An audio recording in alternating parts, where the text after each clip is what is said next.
नमस्कार मित्रों।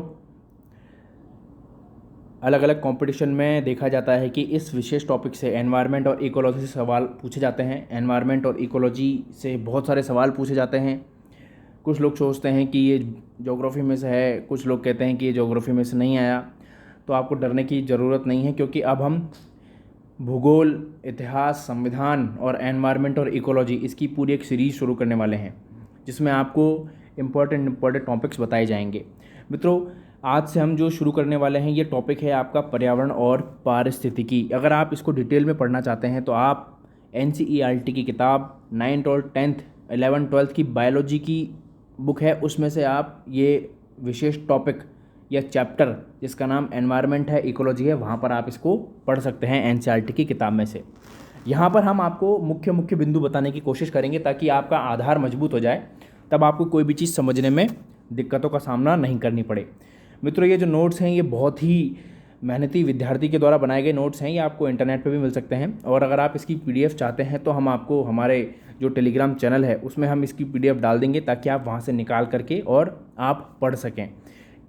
बहुत सारे नोट्स हैं जो हम आपको टेलीग्राम चैनल में उपलब्ध कराएंगे, लेकिन यहाँ पर उन नोट्सों से इसलिए पढ़ाया जा रहा है ताकि आपको एक बार समझ में आ जाए, आधार मजबूत हो जाए, तो आपको समझने में बाद में जब आप खुद पढ़ेंगे तो दिक्कतों का सामना नहीं करनी पड़े। चलिए मित्रों, शुरू करते हैं। आज हम पर्यावरण और पारिस्थितिकी, एनवायरनमेंट और इकोलॉजी, इस पूरे पर्यावरण और पारिस्थितिकी का जो ये टॉपिक है इसको हम एक ही वीडियो में कंप्लीट नहीं करेंगे, बल्कि इसके 2-3 पार्ट्स आएंगे।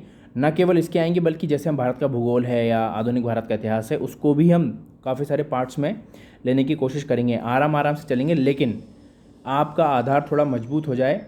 इसी वजह से आप कोशिश करना कि ये जितने भी हम यहाँ पर पढ़ा रहे हैं इनको आप PDF में भी पढ़ लीजिए, उनको निकाल लीजिए और समझने की कोशिश कीजिए। चलिए मित्रों, शुरू करते हैं। देखिए, जब हम पर्यावरण और पारिस्थितिकी पढ़ते हैं, ये एक ऐसा टॉपिक है जो UPSC लेवल तक में भी पूछा जाता है, और इसका बहुत ज़्यादा महत्व इसलिए बढ़ गया है क्योंकि एनवायरनमेंट को देखते हुए, हमारी एनवायरनमेंट और इकोलॉजी को देखते हुए क्या आसपास की घटनाएं घटित हो रही हैं, इसके बारे में भी हमको सोचना और इसके बारे में भी हमको समझना है।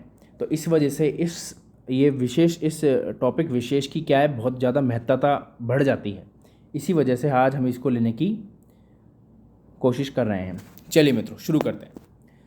पर्यावरण और पारिस्थितिकी में जो इम्पोर्टेंट टॉपिक्स हैं ये ही मैं आपको कवर करवाऊंगा, और इधर उधर का जो डिटेल में पढ़ना है वो मैंने आपको बता दिया। इसलिए फोकस करना कि जो यहाँ पढ़ाया जा रहा है वो आपको एकदम समझ में आ जावे। चलिए, अगर आपसे सवाल पूछ लेते हैं कि खेती की सबसे प्राचीन प्रणाली कौन सी है, तो निसंदेह आपको ये बताना है झूम कृषि। ठीक है। मनुष्य के लिए सर्वाधिक कार्य क्षमता तापमान कितना है? 25 डिग्री सेल्सियस। मनुष्य के लिए सर्वाधिक कार्य सक्षम आर्द्रता कितनी है? 60% आर्द्रता। धारणीय व स्थानीय विकास की अवधारणा का सर्वप्रथम प्रतिपादन किसने किया? ये 1 नंबर का सवाल ये है मित्रों, ब्रटलैंड। ये जो सवाल है ये कई बार पूछ लिया जाता है कि धारणीय और स्थायी विकास की अवधारणा का सर्वप्रथम प्रतिपादन किसने किया? ब्रटलैंड ने किया है। धारणीय विकास संबंध रखता है नवनियतिवाद अवधारणा से। इस पूरे उसमें मुख्य बिंदु आपका एक तो ये है, धारणीय व स्थायी विकास की अवधारणा का सर्वप्रथम प्रतिपादन किसने किया है? ब्रटलैंड ने किया है। दूसरा है, सतत स्थायी विकास शब्द का प्रयोग किसने किया? सतत स्थायी विकास शब्द का प्रयोग किसने किया? सतत स्थायी विकास शब्द का प्रयोग किया है आपके IUCN। ये मैं बताऊंगा आपको IUCN क्या है। ये एक इंटरनेशनल ऑर्गेनाइजेशन है। इसमें आपको पता होगा ये एक रेड डाटा बुक जारी करता है। रेड डाटा बुक जारी करता है। उसमें आपको ये बताया जाता है कि भाई ये जो जीव जंतु हैं या ये पेड़ पौधों की प्रजातियां हैं ये कहाँ से लुप्त हो गई हैं, या कितने लुप्त होने की कगार पर हैं, या फिर कितने लुप्त होने की तरफ बढ़ रही हैं। मतलब एंडेंजर्ड, डेंजर्ड और ये वनरेबल स्पीशीज़, बहुत सारी इसकी कैटेगरीज होती हैं। आपको यहाँ पे ये याद रखना है कि सतत स्थायी विकास शब्द का सर्वप्रथम प्रयोग किया था IUCN ने, और IUCN एक इंटरनेशनल संस्था है जो कौन सी बुक निकालता है? Red data book. Red data book. ठीक है सर, चलिए आगे चलते हैं। पर्यावरणीय निश्चयवाद के प्रतिपादक कौन थे? Carl Ritter. पर्यावरणीय पारिस्थितिकी तंत्र में एक टिकाऊ जैव समूह कहलाता है। एक टिकाऊ जैव समूह कहलाता है संक्रमण इकोटोन। ये इंपॉर्टेंट है, आपके यहाँ से सवाल पूछ सकता है कि पर्यावरणीय पारिस्थितिकी तंत्र में एक टिकाऊ जैव समूह कहलाता है संक्रमण इकोटोन। एक टिकाऊ जैव समूह का मतलब आपको मैं बता देता हूँ क्या होता है कि जहाँ पर हर चीज़ अपनी अच्छी और फलती फूलती अवस्था में हो, यानी कि जहाँ पर खाने पीने के सामान सही हो, मतलब कि अच्छी पर्यावरण हो, कोई नुकसान नहीं हो पर्यावरण का, ठीक है, पानी की व्यवस्था अच्छी हो, खेत खलिहान अच्छे हों, मतलब एक तरीके से अच्छा जैव समूह हो जहाँ पर इंसान भी रह रहा है तो वो भी अपनी आवश्यकता अनुसार है। ऐसा नहीं कि सब कुछ तबाह कर दिया उसने, तो एक वो टिकाऊ जैव समूह नहीं कहलाएगा। इसलिए उसको हमने क्या बोला है, संक्रमण यानी कि इकोटोन। पर्यावरणीय पारिस्थितिकी तंत्र में एक टिकाऊ जैव समूह कहलाता है इकोटोन। दूसरा देखते हैं, धारणीय विकास की दृष्टि से विद्युत उत्पादन का सबसे अच्छा स्रोत है जल विद्युत। इकोलॉजी शब्द का सर्वप्रथम, ये जो सर्वप्रथम आ रहा है ना, ये याद रखना है आपको, इकोलॉजी शब्द का सर्वप्रथम प्रयोग किया था अर्नेस्ट हैकल ने। ये पूछ लेता है कई बार, इकोलॉजी शब्द का सर्वप्रथम प्रयोग किया था अर्नेस्ट हैकल। इकोलॉजी शब्द का सर्वप्रथम प्रयोग किया था अर्नेस्ट हैकल। आप भी एक बार बोलिए इसको, इकोलॉजी शब्द का प्रयोग सर्वप्रथम प्रयोग किसने किया था, अर्नेस्ट हैकल ने।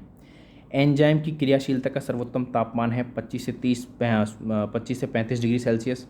हाँ, अब जो सवाल आ रहा है वो इंपॉर्टेंट है, वनस्पतियों के सड़ने से कौन सी गैस निकलती है, मीथेन। आपको मैं एक बात और बताता हूँ, आपने देखा होगा जानवर जुगाली करते हैं, जानवर ये जो गाय भैंस होती है जुगाली करती है। जुगाली मतलब ये बैठ जाती हैं लेकिन खाती कुछ भी नहीं है, लेकिन इनका मुंह चलता रहता है, तो वहाँ से भी मीथेन गैस निकलती है। तब भी उनके मुंह से कौन सी गैस निकलती है, मीथेन। आपको याद रखना है, वनस्पतियों के सड़ने से कौन सी गैस निकलती है, मीथेन। वनस्पतियों के सड़ने से कौन सी गैस निकलती है, मीथेन। पौधों के सभी पोषक तत्वों से युक्त कार्बनिक पदार्थ है ह्यूमस। ह्यूमस तो हमेशा जरूरी रहता है। पौधों के सभी पोषक तत्वों से युक्त कार्बनिक पदार्थ कौन सा है, ह्यूमस। अगर आपसे सवाल ये पूछ लिया जाता है कि पौधों का बेस क्या है, आधार क्या है, कौन सा कार्बनिक पदार्थ है, तो आपको क्या लिखना है, ह्यूमस लिखना है। तो ये जो आपके दो सवाल हैं आपके, वनस्पतियों के सड़ने से कौन सी गैस निकलती है, मीथेन, और पौधों के सभी पोषक तत्वों से युक्त कार्बनिक पदार्थ है ह्यूमस का। ठीक है मित्रों, आगे चलते हैं। भारत में अवनलिका अपर्दन से सर्वाधिक प्रभावित क्षेत्र है मालवा का पठार। भारत में अवनलिका अपर्दन से सर्वाधिक प्रभावित क्षेत्र, जब ये मैं आपको भूगोल पढ़ाऊंगा, मुख्य बिंदु बताऊंगा, उसमें बताऊंगा अवनलिका अपर्दन क्या होता है। एक तरीके से सॉइल इरोजन होता है, मिट्टी का अपर्दन होता है, बिल्कुल वैसा ही होता है। सर्वाधिक प्रभावित क्षेत्र कौन सा है, मालवा का पठार।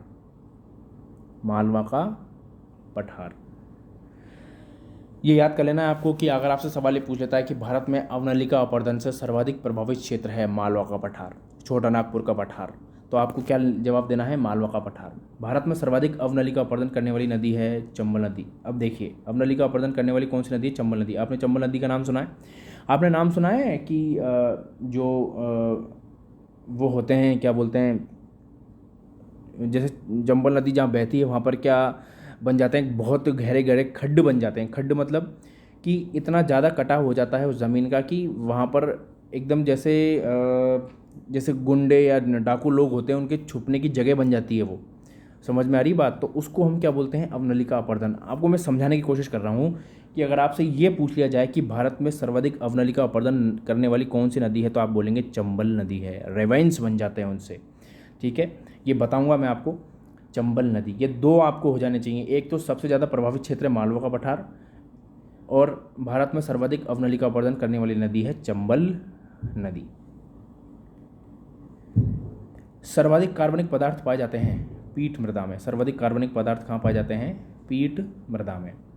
क्लोरोफिल निर्माण के लिए आवश्यक तत्व है magnesium. Very very important, chlorophyll. आपसे ये भी सवाल पूछ सकता है कि क्लोरोफिल कहाँ पर उसकी प्रक्रिया होती है पूरी, तो आपको ये भी याद रखना है, ठीक है। तो ये फिलहाल ये याद रखिए आप, क्लोरोफिल निर्माण के लिए आवश्यक तत्व कौन सा है, मैग्नीशियम। क्लोरोफिल निर्माण के लिए आवश्यक तत्व कौन सा है, मैग्नीशियम।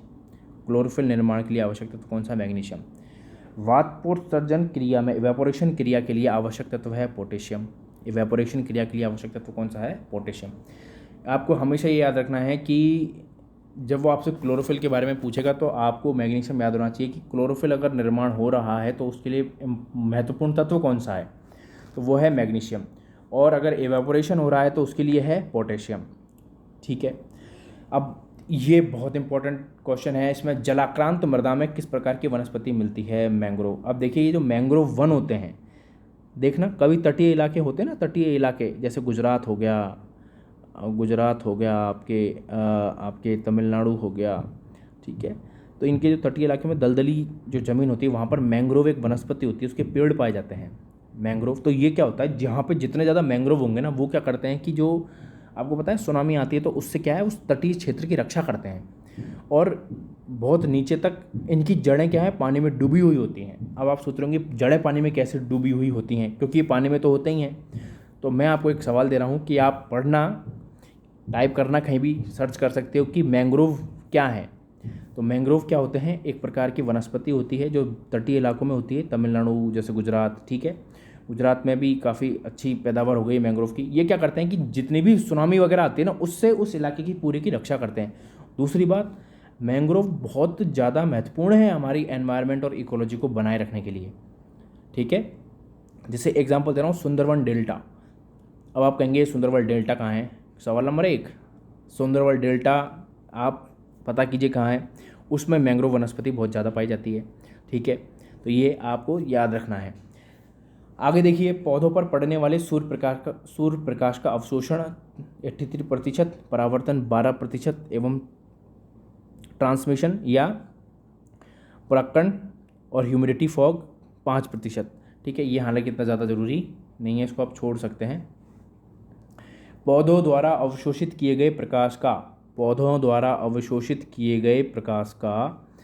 83% का केवल 4% भाग प्रकाश के संश्लेषण में काम आता है, बाकी 79% भाग वातावरण में विसारित हो जाता है। सवाल आपसे यहाँ पे ये पूछ सकता है कि पौधों द्वारा अवशोषित किए गए प्रकाश का केवल 4% भाग प्रकाश के संश्लेषण में काम आता है और बाकी 79 या 79% भाग वातावरण में विस्तारित हो जाता है। आपसे ये पूछ लेगा कि सबसे ज़्यादा जो पौधों द्वारा अवशोषित जो प्रकाश होता है वो किस काम में आता है, तो प्रकाश संश्लेषण के काम में जो उसका प्रतिशत है वो 4% भाग प्रकाश संश्लेषण काम में आता है। बाकी कहाँ जाता है, बाकी वो विसरित हो जाता है, ठीक है। प्रकाश संश्लेषण में विकिरण ऊर्जा का रासायनिक ऊर्जा में परिवर्तन होता है। बहुत ही ज़्यादा सामान्य क्वेश्चन नहीं है ये बहुत ही ज़्यादा महत्वपूर्ण सवाल है। प्रकाश संश्लेषण में विकिरण ऊर्जा का रासायनिक ऊर्जा में परिवर्तन होता है। आपसे ये पूछ लेगा प्रकाश संश्लेषण में विकिरण ऊर्जा का, यानी कि पौधा सूर्य से ऊर्जा ग्रहण कर रहा है, तो वो विकिरण ऊर्जा का रासायनिक ऊर्जा में क्या हो रहा है, परिवर्तन होता है। प्रकाश संश्लेषण में विकिरण ऊर्जा का रासायनिक ऊर्जा में परिवर्तन होता है। प्रकाश संश्लेषण में सहायक रंगों के आधार पर प्रकाश लाल एवं नीला दिखाई देता है। ये भी इंपॉर्टेंट है, आपसे सवाल ये पूछ सकता है कि लाल और नीला रंग क्यों दिखाई देता है। तो प्रकाश संश्लेषण में सहायक रंगों के आधार पर प्रकाश कैसा दिखाई देता है, लाल और नीला दिखाई देता है। वाष्पोत्सर्जन यानी इवेपोरेशन में रंध्रों का खुलना एवं बंद होना निर्भर करता है प्रकाश पर।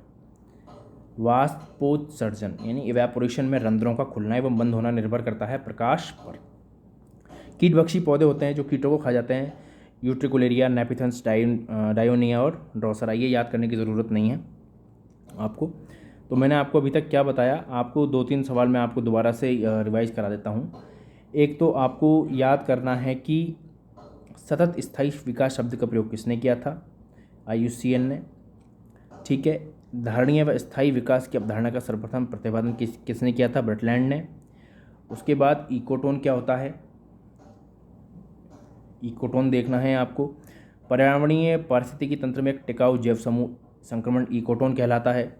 उसके बाद इकोलॉजी शब्द का सर्वप्रथम प्रयोग अर्नेस्ट हैकेल ने किया था। उसके बाद वनस्पतियों के सड़ने से कौन सी गैस निकलती है, मीथेन गैस निकलती है। पौधों के सभी पोषक तत्वों से युक्त कार्बनिक पदार्थ क्या है, ह्यूमस है। आपको ये याद देखना है। उसके बाद आपको देखना है भारत में अवनाली का अपरदन सबसे ज़्यादा मालवा का पठार में होता है और कौन सी नदी द्वारा होता है, चंबल नदी के द्वारा होता है। उसके बाद आपको ये देखना है कि क्लोरोफिल का निर्माण के लिए आवश्यक तत्व मैग्नीशियम है और इवापोरेशन के लिए यानी वाष्पोत्सर्जन की क्रिया के लिए आवश्यक तत्व क्या है, पोटेशियम है। उसके बाद जलाक्रांत मृदा में यानी कि जहाँ पर उस मिट्टी में बहुत ज़्यादा जल की मात्रा है, किस प्रकार की वनस्पति मिलती है, मैंग्रोव, ठीक है। तो ये आपको, और एक ये भी देखना है आपको, प्रकाश संश्लेषण में विकिरण ऊर्जा का रासायनिक ऊर्जा में परिवर्तन होता है और प्रकाश संश्लेषण में सहायक रंगों के आधार पर प्रकाश लाल एवं नीला दिखाई देता है। तो ये आपको मुख्य बिंदु इसके देखने हैं मित्रों। तो मित्रों अभी हमने सिर्फ शुरू किया है, इसलिए आज इतना ही। अगले दिन जब मैं आपको दोबारा से ये बताऊंगा तो विस्तृत चर्चा करेंगे इसके बहुत ही ज़्यादा महत्वपूर्ण टॉपिक्स पर। यकीन मानिए अगर आप एक बार इनको पढ़ लेते हैं तो आपका बेस बहुत मजबूत हो जाएगा। और याद रखिएगा हमेशा सवाल बेस में से ही पूछे जाते हैं। ठीक है, तो फिलहाल अभी के लिए इतना ही। और अगर आपको इसका पीडीएफ चाहिए तो जब एक बार ये पूरी सीरीज़ हो जाएगी तो इसके पीडीएफ यानी नोट्स आपको टेलीग्राम चैनल पर डाल दिए जाएंगे। यानी कि जैसे ही इसके जो भी जितने भी पार्ट आते हैं, जैसे कि 7 या 8 पार्ट आते हैं, तो उनका पूरा होने के बाद आपको हाथों हाथ इसका जो पीडीएफ है वो आपको टेलीग्राम चैनल में मिल जाएगा। तो हमारे साथ बने रहिए मित्रों। और ये जो मैंने टॉपिक्स बताए हैं आपको, जो मैंने अभी बताया है, इनको रिवाइज़ करते रहिए। ठीक है मित्रों, धन्यवाद।